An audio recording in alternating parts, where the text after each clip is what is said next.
All across Northeast Ohio, we have diverse communities and classrooms. That can mean we sometimes see and approach situations differently, and those conversations can be tough. In Beechwood, you do not need to spend much time in the hallways to see students come from all walks of life. Every continent except Antarctica is represented here. That's why students approach administrators with an idea to tackle race relations through an initiative called Many Cultures, One Bison. With such a diverse community and really being an international school, we had to find a way to make this work for our kids in which they could bring their full selves to our school and feel like they're heard, valued, and respected. Really good. The initiative started before the pandemic, and now as our world changes, so do these conversations. It's to find kind of a format for respect and listening that we hope, particularly for our students, of course, that they carry with them moving forward. Right now, students are working to establish a community standard for free speech, working with school staff, police, and other organizations to do just that. Next on News 5 at 5:30, we are taking a much bigger look at the state of education in Ohio during the pandemic. It was kind of harder to transition from middle school to high school virtually because I didn't know what to expect with high school at all. Our special coverage, Crisis in the Classroom, taking a look at violence in schools, mental health, and so much more. That is all coming up next.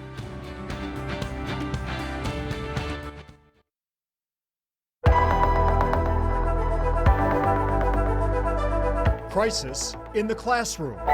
From what they're learning to how they're learning it, kids are facing a new reality. Last year was a year unlike any of us had ever experienced. It's still hard.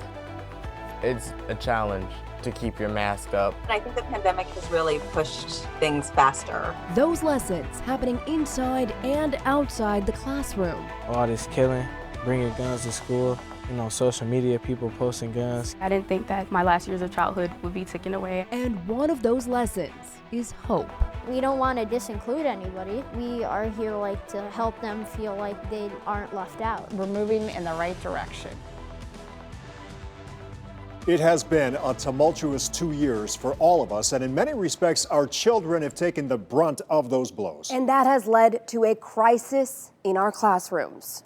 The transition to learning online to back in the classroom, and in some cases, back and forth again, has taken its toll. That's on top of everything else going on in the world. The fight for racial justice, the debate over critical race theory, school threats, shootings, and of course, the pandemic. So tonight, we are going in depth on all of these issues and how they are affecting our children. And we start with one that's been around for generations. Violence. Whether it happens inside or outside of school, violence can have an immediate and lasting impact on childhood, and that reality cannot be ignored. Tonight, our Bob Jones shows us how one school is facing this head-on. In Mrs. Turek's 10th grade language arts class at Buchtel High School, I know I have many family members that passed away from gun violence. many of the students carry tragic memories I know a 2-year-old that lost their life over gun violence for just being there. and share deeply emotional stories. I was a victim of bullying, and it was bad. It was bad. We can't stop the violence if we ain't making a difference. But their teacher says the kids are also resilient, wanting to affect change. They inspire me to be a better person. They're amazing. Shannon Turek challenged her students with an assignment for her own personal reasons. I've been a teacher for 20 years, and I've lost a lot of students to gun violence. There have been 42 murders in Akron in 2021 through November. 12 of them happened within 2 miles of Buchtel High. So Turek asked her 10th graders to design a campaign for peace in the city using any platform. Give me everything you got! Some made a video acting out a robbery and a shooting. We wanted to make it more realistic so it can show that this stuff actually happens in real life. But the video also stresses what should have happened, an alternative to violence. Like your bag, where'd you get it from? Instead of robbing somebody, literally just help them out. Ooh, I like that. How did you get that? Can you help me get that? Others designed posters with the names and faces of people killed by guns, including Nakia Crawford, who was shot and killed while driving in the summer of 2020. Niaya Irvine is her cousin. She just graduated. She had a lot of stuff going for her. And she talked to me about all the stuff I'm doing in school, like just to stay on the right track and stuff. Some of the teens talked about their school violence fears, which were only heightened following the tragedy at Oxford High School in Michigan last month. All this killing, bringing guns to school, social media, people posting guns, kids, they only like 12 years old posting guns. Finding solutions to gun violence is, of course, no easy task. If we really wanted to stop gun violence, we all have to come together. But these students are trying. Think greatly of yourself. Don't be influenced easily by other people and what they're doing. When kids are young, they're real impressionable, so if I can show younger kids like gun violence is not okay, stay on the right path and stuff. Young minds hoping a small school project can help make a difference in a big community problem. One of the best things one of the kids said to me was that she used to think you couldn't break this cycle of violence, but now she believes that you can. In Akron, Bob Jones, News 5. Wow, such smart kids.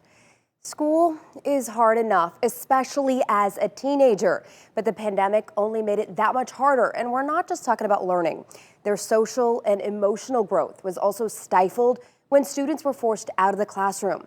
News 5 sat down with local high schoolers to find out what the last 2 years have been like. Over the COVID online learning year, there was a lot of material that I felt I didn't cover perfectly or didn't understand fully. And there were a lot of experiences that I missed out on. And I felt like I needed to cram it all into one spring, It all sort of added up to be a lot, and I felt a bit overwhelmed. And it was kind of harder to transition from middle school to high school virtually because I didn't know what to expect with high school at all. It was really hard to get back to being social and getting back to sitting down and listening to a teacher talk in a desk in front of everybody. One of my greatest challenges was definitely self-discipline.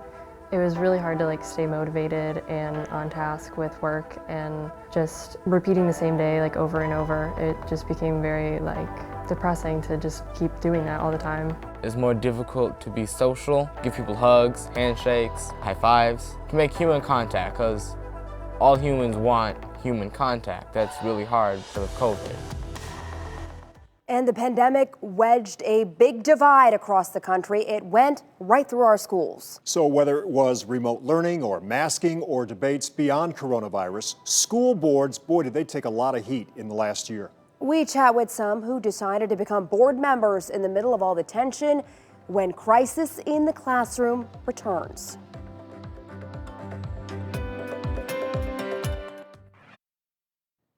The famous campaign saying is, all politics is local, and what is more local than a school board election? Over the last 18 months, school boards have been under siege as they tried to navigate through this COVID pandemic, but that did not stop people from running for seats all across the country. News 5's Caroline Sweeney spoke with two parents who went from monitoring the school board's actions to becoming members. Anything can come up in the next board meeting. You never know. In public meetings, there's public comments, and school boards in Northeast Ohio are no exception. Let the parents have a choice. I have been coming here since May, asking to be a part of something bigger than myself. You don't need to breathe for me. Despite moments like these here and nationwide, people ran for school board. In Cuyahoga County, 140 candidates ran for 83 open seats in the November election. I feel like there's a little bit of fire in my belly. People like Laura Cover, the Shaker Heights resident and mom, decided that after a career in education, it was time to take the next step. At no point was I I'm not sure if I should do this. Cover isn't the only parent who decided to run. Anthony Akins is a former city councilman and knows what comes with the territory. If you're up on the school board, you're sitting at that desk, they're yelling at you. Akins understands where the frustration comes from, and he sees the recent contentious meetings as jumping off points. Honestly, that can be looked at as a good thing as well, because you're getting more residents that are coming to school board meetings. And is prepared for more involvement from parents. I would like to actually just be a parent on the school board to say, hey, during school board meetings, this is what we can do, this is what we can't do. I think the pandemic has really pushed things faster. Laura Cover says Shaker Heights has, for the most part, missed the raucous meetings which left waves behind, but she sees how the national conversation has changed the shape of these boards. I think one way or another, things are going to have to shift pretty dramatically over the next at least decade. Both say leading a school district through a pandemic will create a new era for the relationship between parents and schools. In Cleveland, Caroline Sweeney, News 5. Some kids have no problem telling us how they feel. Others, they keep it all in. Well, we know this pandemic has us all feeling something. Still ahead, in Crisis in the Classroom, the signs that your child might be struggling.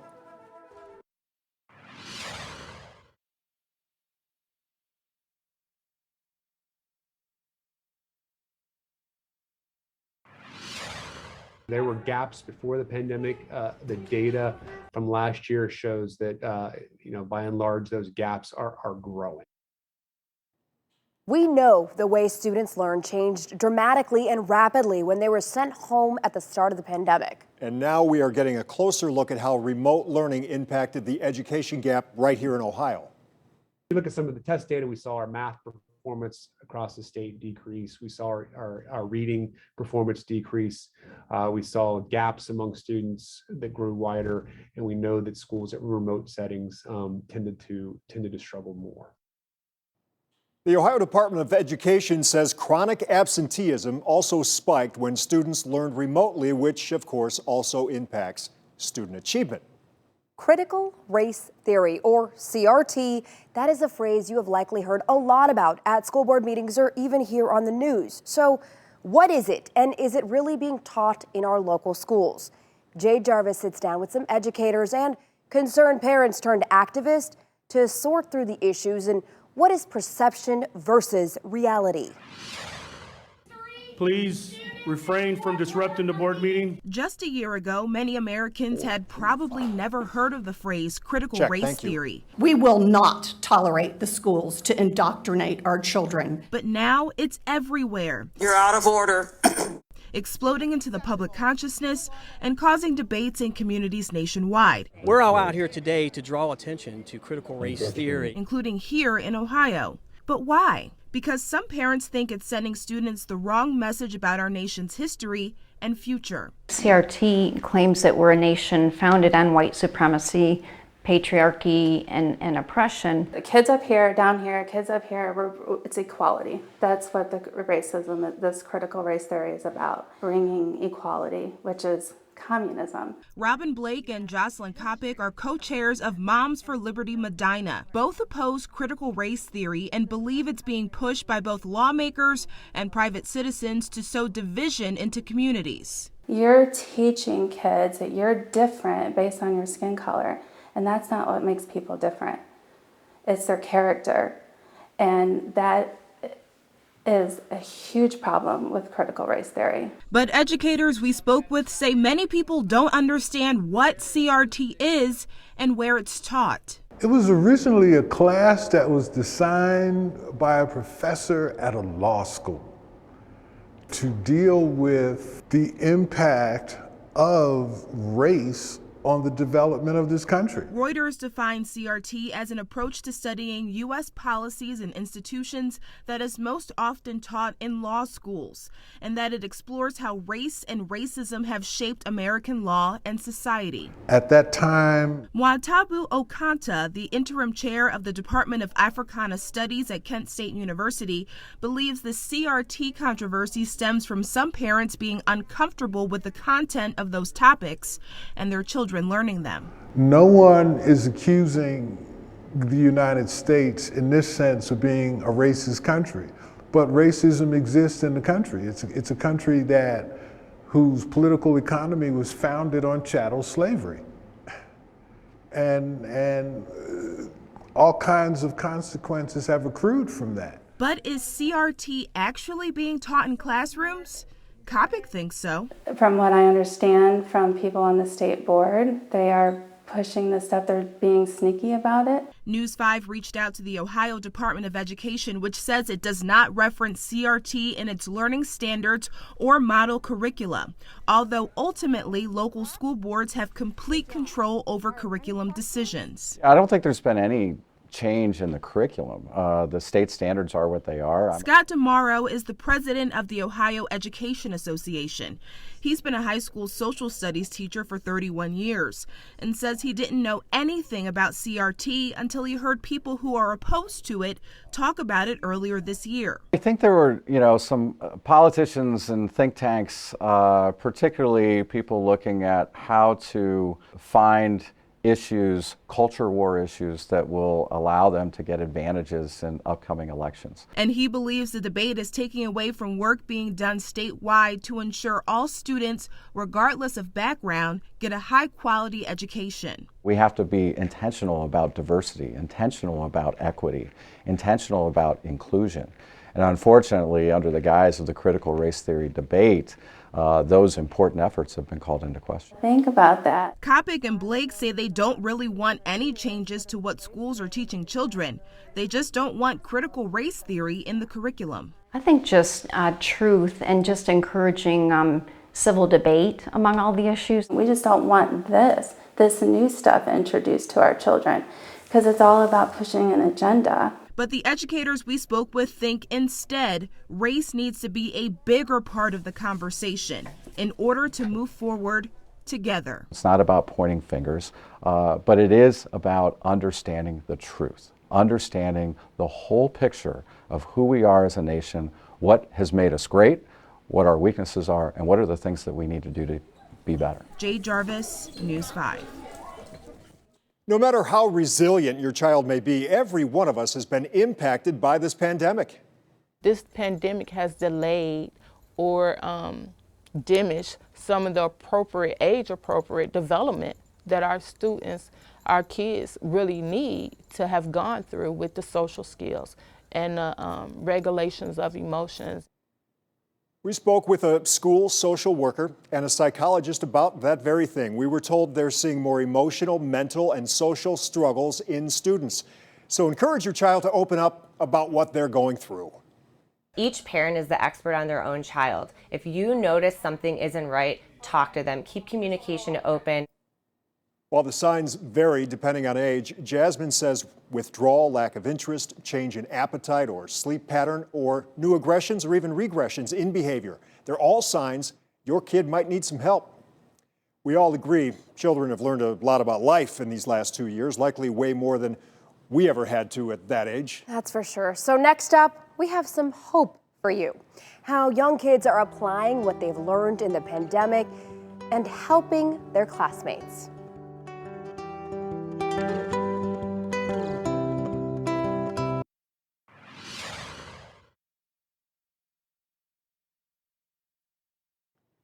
We have talked a lot about the pressures our kids are facing. It turns out they've learned a lot from their struggles. Our Meg Shaw met up with some little learners who are mastering empathy and inclusiveness. The school day has wrapped up in North Olmsted. Bus 22, you are dismissed. But the gymnasium at Chestnut Intermediate is full for a Helping Hands Friends Club meeting. This is to show us a learning disability. So it might take someone a little longer, right, to understand. No, I figured it out! I figured it out! We're in its infancy stage right now, but it's amazing how just 2 meetings in, the difference you're seeing in the way kids are acting towards one another in the hallway. New this school year, the After School Club is a disability awareness program, helping students learn attitudes of acceptance, dignity, and respect towards all people, especially those with disabilities. We don't want to disinclude anybody. We are here to help them fit in and make them feel like they aren't left out. Yeah, we'll tape you. Using simple activities, teachers and staff help students experience what it may feel like to go through a school day with a disability. Some people, though, they cannot hear as well.